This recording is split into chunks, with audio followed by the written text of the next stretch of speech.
Mbak, sebentar Mbak. Mas. Mas, Mbak.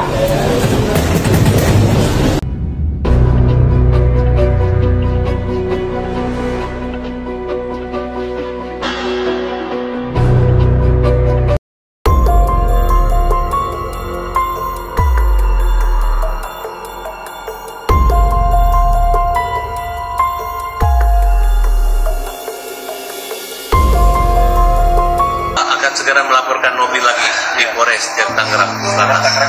Tinggal waktunya aja, masih ada 3 lagi laporan buat Novi.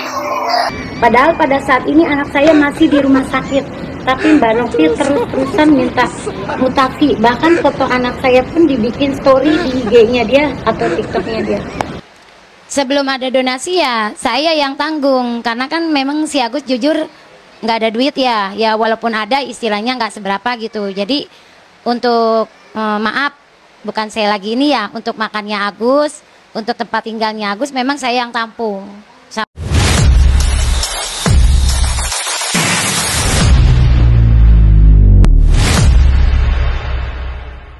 Bahwa akan segera melaporkan Novi lagi di Polres Tangerang Selatan. Tinggal waktunya aja, masih ada 3 lagi laporan buat Novi. Teman-teman boleh dicek ya video saat Agus pertama kali ketemu Mbak Novi. Dan terakhir itu waktu dicek di rumah sakit, di dokter mata. Itu menurut aku perubahannya tuh drastis banget. Awalnya kelopak matanya itu masih melihat, masih lebar, tapi sekarang itu udah mengecil. Kenapa? Karena mereka itu sibuk ngurusin hal-hal yang gak penting menurut aku ya. Mereka tuh ngeributin uang aja. Padahal pas saat selesai podcastnya Bang Densu, Agus masih bisa melakukan pengobatan. Bedanya uangnya itu dipegang sama yayasan, itu aja kok. Tetap masih bisa berobat. Kalau misalkan sekarang nurutin orang-orang pintar itu ya, Agus itu berobat enggak, sembuh enggak, uang juga enggak dapet. Ini menurut hemat aku ya, enggak usah melakukan laporan-laporan apapun itu, karena itu menghabiskan uang. Dari rumah ke Polres itu harus pakai Grab itu kan harus dibayar. Belum lagi kita tuh ngumpulin berkas-berkas. Mending kalau cuma sekali beres. Lah ini kalau harus bolak-balik ke rumah ke Polres, berapa duit itu? Belum lagi nanti ini puncaknya ya, Agus itu melakukan persidangan dengan Aji. Itu butuh duit loh. Ih, aneh aku mah. Mendingan duitnya itu disimpan buat beli perban. Lagian Bang Eva itu gimana sih cara berpikirnya? Heran aku tuh, bener. Ngapain gitu loh mempersulit diri sendiri. Itu orang-orang yang di kantor polisi juga pasti bosen ngelihatnya. Dikit-dikit lapor. Padahal masih banyak pekerjaan yang harus diurusi. Ini mah ngurusin si Agus wae. Blekok. Saya kasih tahu teman-teman ya sama masyarakat ya. Saya udah tahu Densu tuh bukan dari sekarang aja gitu loh. Ya, jadi kalau dia bilang cara dia gimana mediasi, saya setuju. Terserah cara kamu mau gimana, mau pakai A, mau pakai B, mau pakai Z, mau pakai D gitu kan. Tapi hasilnya dong, ya kan, membuahkan hasil nggak? Agusnya ini, permasalahan Agus ini selesai nggak?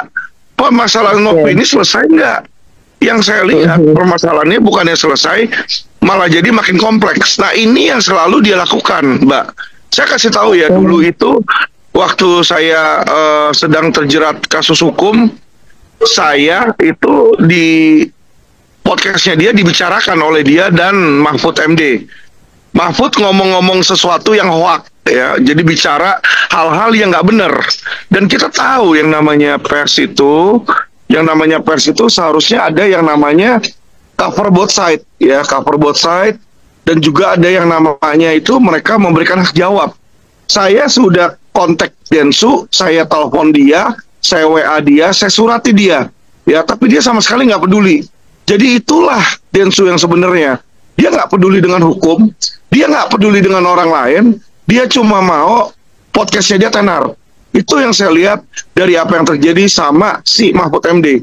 Ya, sedangkan saya kalau diberitakan oleh media-media lain, kayak Detik, Kompas, Tempo itu sering memberitakan saya.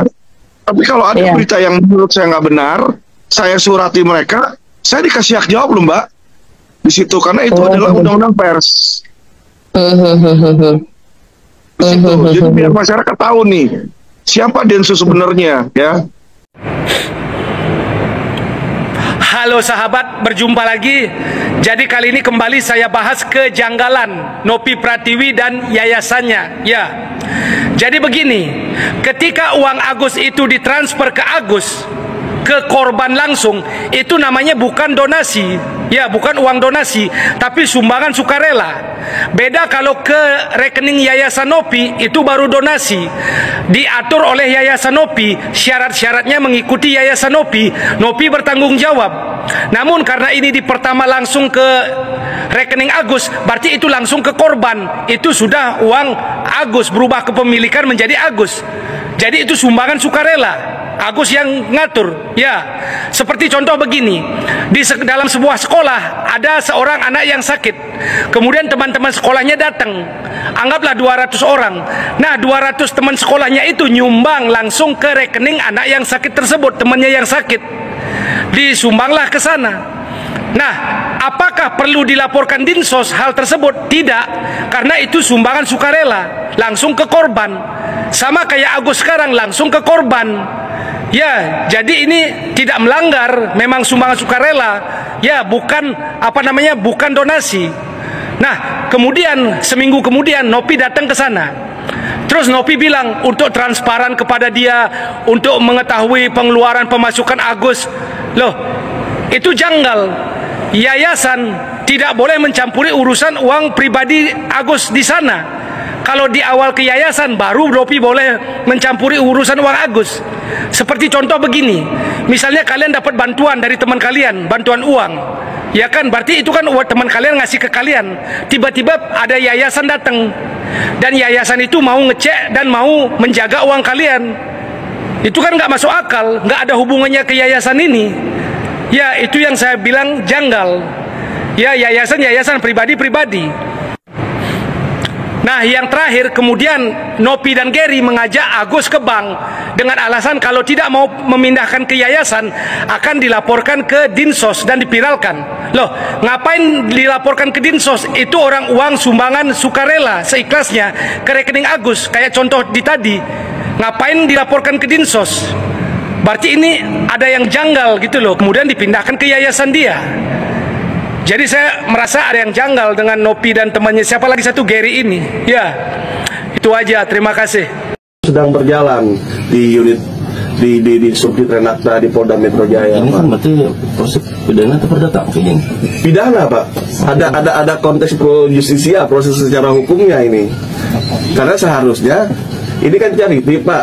Seperti kesimpulan Bapak tadi juga, uang yang masuk ke dana pribadi Agus, tapi diminta kembali oleh Nopi selaku pemilik yayasan. Nah, jadi memang di situ terlepas dari Nopi tidak punya niat buruk di situ karena ingin mengelola murni untuk pengobatan, tapi di satu sisi secara hukum dia sudah meminta uang pribadi Agus yang terserah Agus mau pakai buat apa, kecuali bukan untuk kepentingan yang dibilang tadi, Pak, ya, terorisme, radikalisme dan lain-lain, atau untuk kepentingan melawan hukum. Waktu yayasan itu mensosialisasikan kasus Agus, dia meminta donasi kepada masyarakat untuk apa? Kalau secara tegas tidak disampaikan, hanya menyampaikan untuk kepentingan pengobatan Agus. Iya. Nopi dari awal ingin membantu Agus dan memviralkan, itu kita hargai. Ya. Tapi yang salah menurut saya ketika uang yang sudah masuk ke rekening Agus secara pribadi ditarik kembali ke rekening yayasan, dan ketika diminta kembali dengan berbagai alasan tidak mau diambil, tidak mau diberikan. Saya melihatnya ini kayaknya awalnya yang harus kita ungkapkan gitu. Awalnya tidak ada perjanjian itu aja. Ya, kalau ada perjanjian pembicaraan antara Agus dengan yayasan itu, kamu harus menggunakan untuk mata gitu ya. Agus memakai untuk ini, berarti kan sudah terjadi miskomunikasi. Malahan sebaliknya, Pak, Agus yang mau dilaporkan atas dasar penggelapan uang dana donasi, uang udah masuk ke rekening pribadinya dia. Ini kan terlalu lucu, nggak tahu pakai unsur apa untuk masuk ke dugaan pidananya. Nggak setajam itu harusnya ya, nggak setajam itu harusnya. Ini semua bisa diselesaikan kok kayak gitu ya. Iya. seharusnya pidana juga enggak kalau menurut saya. Seharusnya seperti itu, seandainya dikembalikan lagi uangnya gitu Pak. Ini udah kalau itu urusan hukum. Iya. Saya keluar dari situ. Saya enggak. Ini saya bicara dari profesi saya aja, gitu, profesional itu. Iba memang iba tuh pemberian kepada seseorang dalam keadaan darurat atau emergensi, tidak perlu dikembalikan lagi uangnya, tapi ada pertanggungjawabannya, itu digunakan untuk apa gitu. Tapi tadi sudah jelas ya Pak, kalau berhubungan dengan penyelenggaraan open donasi seperti ini harus izin ke setiap dinas sosial yang ada di pemerintahan kabupaten kota ya. Nah dalam hal ini Nopi tidak ada, karena gini, tidak pernah mengajukan izin seperti apa Pak? Saya nggak tahu ya. Maksudnya ketika tidak mengajukan izin ke dinas sosial terkait atau di daerahnya, terus jadinya seperti apa Pak? Atau sanksinya apa? Kan saya bilang ya, setiap daerah punya kebijakan masing-masing. Ah, kalau di daerah Bapak nih sanksinya apa? Seandainya nggak melapor terkait penggalangan, cabut izinnya. Oh, jadi bisa sampai cabut izin. Bisa. Jadi karena untuk pengumpulan uang itu bisa aja dilakukan pada saat dia selesai mendirikan, dia punya TDY dan IKN, tanda daftar yayasan, izin kegiatannya itu kegiatannya terkait apa? Sosial, misalnya anak berarti LKSA namanya, lembaga kegiatan sosial anak. Untuk lansia yayasan lansia gitu. Jadi kalau BUB untuk pengumpulan ini mungkin di dalam akta notarisnya ada di situ ya. Dia itu punya kegiatan untuk mengumpulkan uang, ya. Tapi kalau untuk pengumpulan uang memang punya aturan sendiri. Dia harus mohon izin kepada instansi setempat.